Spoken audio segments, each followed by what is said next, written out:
Okay. Welcome back to Super Sentai Review, episode number 98. This is discussing episodes. Let me get the problem here. There we go. Discussing episodes 19 to 22. 22 is actually the final appearance of a character appearance in this one. Yeah, we have a female character leaves the show. I'll get to that. Yeah, we're continuing the whole thing of having a bunch of standalone episodes. First up, basically, is about Secret the Haunted House. Yep. Well, this one, it's like, one of the characters' parent goes missing, and of course, I have to go investigate where. We show the guy where he's clearly drunk and he's spooked by something there, and the whole purpose of this just to spook people. Yeah, it's a okay episode per se. Yes. It's not really a big noteworthy thing when it comes to. Let's see if I can get to it here.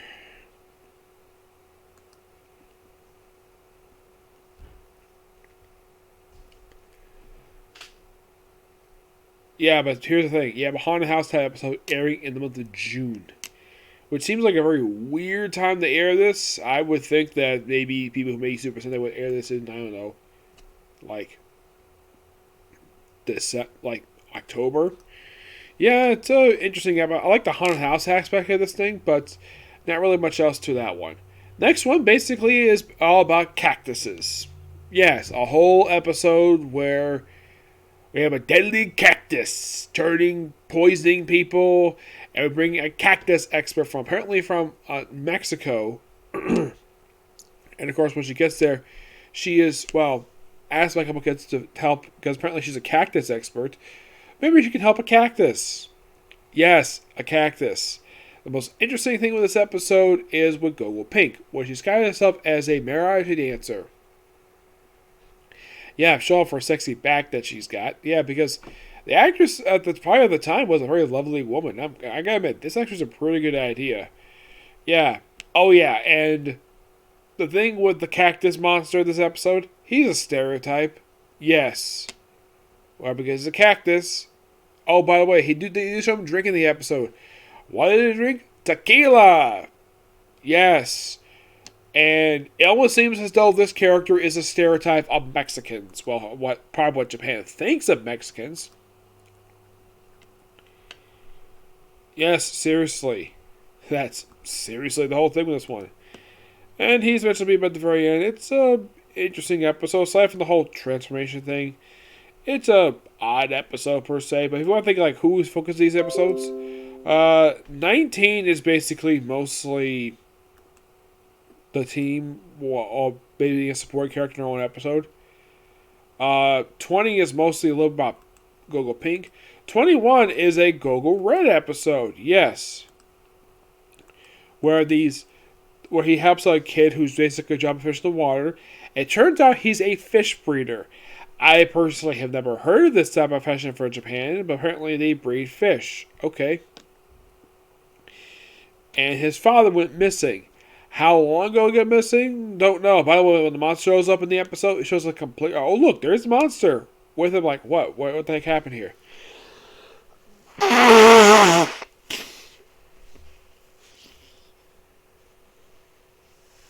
And by the way, the commander-in-chief, Deathstark, he doesn't do much of anything. He just hangs out. He does chastise the monster. But mostly put, he does not play a role in these episodes. Like, what was the point of bringing this guy in if he's not going to do anything except stare out of the base all day? Yeah. I mean, the most noteworthy thing the guy has done since he showed up is he killed 2 characters off. Yeah, that's the only thing noteworthy he's done. He's mostly been praised by Fear of Taboo, and not much else is a character at all. I mean, aside from the fact he basically acts like a freaking pharaoh, which, by the way, General Dillinger, who was in fact the guy who was in charge of everything, he apparently has no problem taking orders from this guy. He apparently is willing to pass along his baton of leadership to him. Yes. But in the case of that episode, it's interesting to say the least. It's all fossilized fish thing, that is actually not nothing new. That's actually happened a few times. Heck, even happened in an episode of All Things Live Man, which happened several years after this, which you're thinking, really? Yeah, really. 22 is a very interesting one, to say the least, yes. One involves cursed dolls. Like, okay, this is something that, as far as I can tell, Sentai has never explored very much. Turning these clay dolls into based upon real life toys. I'm like, wow, something different for a change. Good praise for that one. And dolls I choose are a baseball doll, a French doll, a Japanese doll, a clown, and a teddy bear. And these are apparently abandoned toys. The teddy bear was thrown into a doghouse. No, seriously, it was. The French doll, don't know exactly where this one was because apparently the villains had it the whole time. The clown was found on the side of the road. Yes, seriously. And I think it was kind of the same thing with the Japanese doll, that was found in the porch. Yes, a porch of all things. Yeah, and there was also a prince doll, which I don't know where they found that one from. It's just kind of odd to say the least. Yep. I gotta admit, this was actually, like I said, pretty good episode. Another one of these episodes where Maki does some disguises. Yeah, second time in these 4 episodes she did. First in 20 and then 22 again. Yep. And, of course, beats the Monster episode. By the way, in the case of the fish one, the last one, yeah, apparently Goggle-V had a tough time battling him until some of his scales started falling off. Then they started able to beat him. Like, they didn't have where they have Goggle Red takes his Goggle saber and stabs the monster right through this exposed flesh. I'm like, wow, that's interesting would be a monster. Yep. By the way, this one, how they activate these dolls? Fire an arrow into them. Yes, a magic arrow. I'm like, okay, having a monster who's an archer, that is something new. Yes, it is. But hey, at least the writings get a little bit better. At least they have more interesting ideas than, let's say, charm people with the cactuses. Yeah. Pretty good set of, okay set of episodes. I'd say probably the best 2 are probably 20, 22. These 2 I found to be really enjoyable. Purely because of Maki's disguises. Yes. 19 is an okay episode per se. But in the case of 21, I would clarify that it is a pretty decent episode. I probably put just beneath 2022, which were really good episodes. 22 is noteworthy to be the final appearance of a character who did nothing throughout this whole entire series. But Dara Watagi. Yeah, she leaves after 22 episodes. Well, actually, she misses one. She misses a couple episodes. She's there for most of this run. She skips 17 and 21. Now, you're probably thinking, okay, why the heck did this woman leave for? Well, in the shows, oh yeah, they're going to basically, rejoin Dr. Fujiro. Okay.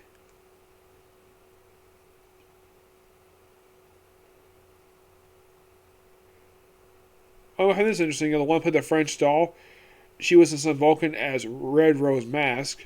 She was a villain. And then she returned in the Metal Heels franchise as Annie in Shelter, one of the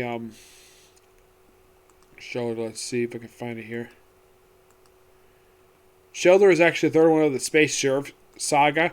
She appears there as the character Annie and Helen Lady of Sabin. Sabin is actually the 5th one.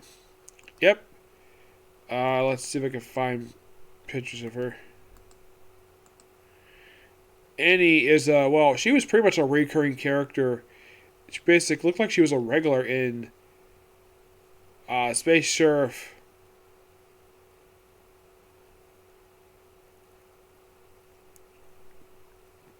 Usender. Yes.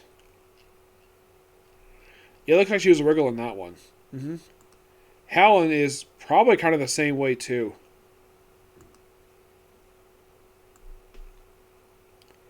Looks like she appeared for that one for most of that particular run. Yep. In the case of Annie, probably the same thing.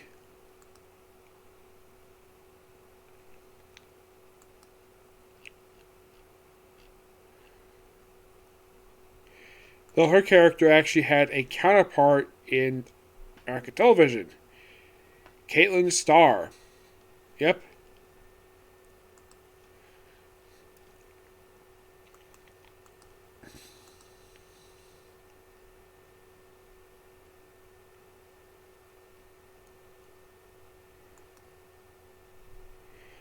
Yeah, she was a space sheriff, which is interesting to say the least.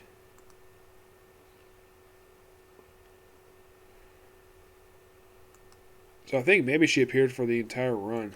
So there's 49 episodes that she appeared in. Yep, so pretty much she appeared for pretty much um, the entire run. Her last appearance was in Next Generation, which was a movie that came out just 8 years ago, which that might be something I might consider online. Yep. But hey, at least they feature a character who does appear later on. Gotta get praise for that. Yep. Though, of course, this may be used for stock footage later on in episodes. Yep.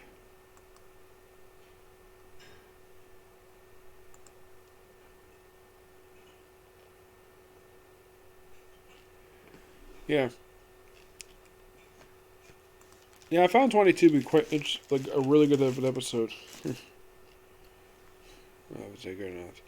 Yeah, but now what I'll say about these 4 episodes are interesting to say. Like I said, I don't want to repeat myself again. So yeah, not much I'll say about these episodes. So moving on. So that's it for the Stick Review. Next one's gonna be a comic corner, and then it's gonna be a review for news chapters for Black Clover, My Hero Academia, One Piece, and Boruto, and then back to Super Sentai. Okay, next video. Bye.